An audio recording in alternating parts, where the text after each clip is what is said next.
The Russian Defense Ministry says its airstrikes in Syria are not targeting civilian infrastructure.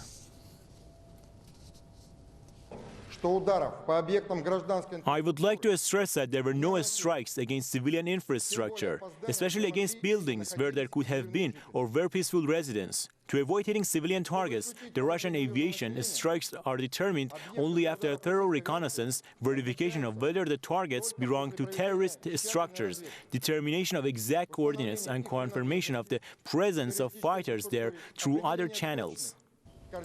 The comments come a day after an opposition Turkmen group accused Moscow of killing dozens of civilians in its airstrikes on Homs and Hama. The Russian Defense Ministry says the country's warplanes have conducted at least 18 fresh sorties over Syria on the third day of the operations, hitting 12 Islamic State targets. Moscow says the airstrikes targeted ISIL positions in Idlib, Hama and Aleppo provinces, as well as the city of Raqqa.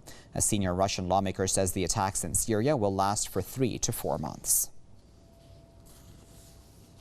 To discuss that further, and I joined Mr. Dmitry Babich, who is with the Voice of Russia radio station, and he's joining us live now via Skype from the Russian capital, Moscow. Mr. Babich, ever since Russia's gotten involved, accusations have been flying ever since that it's been killing civilians, that it's not targeting ISIL. How do you feel about these accusations?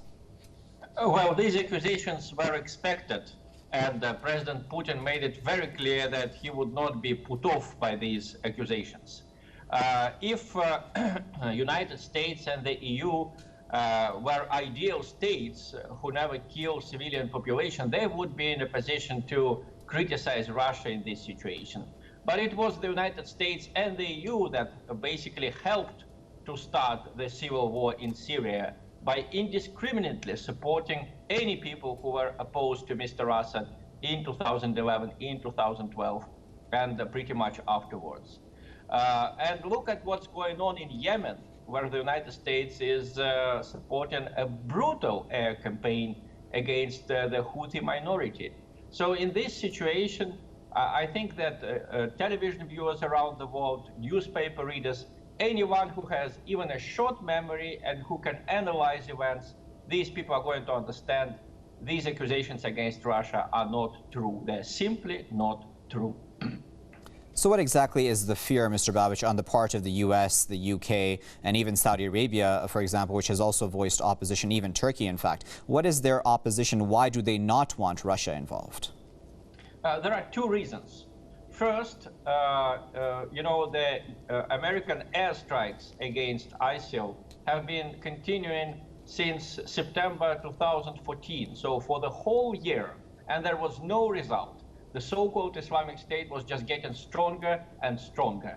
So if Russia, in a brief period of time, manages to achieve a much better result with coordination with the Syrian army, then it would be a blow to the prestige of the United States and their allies. The second reason, Saudi Arabia, Turkey, the United States, they have invested so much into illegally toppling the Syrian government with Bashar al-Assad as its head. They have been trying to personalize their campaign. They say they want to topple Bashar al-Assad, but in fact, they want to topple the political system of a sovereign country. So they have invested very heavily into that, and see now, this huge booty that they expected to get into their hands, see now Syria slipping out of their control. Of course they're angry, and of course they make anti-Russian statements. Okay, we'll leave it there at that point, but as always, Mr. Babich, we appreciate your insight. That was Dmitry Babich, who'd been speaking to us live from Moscow.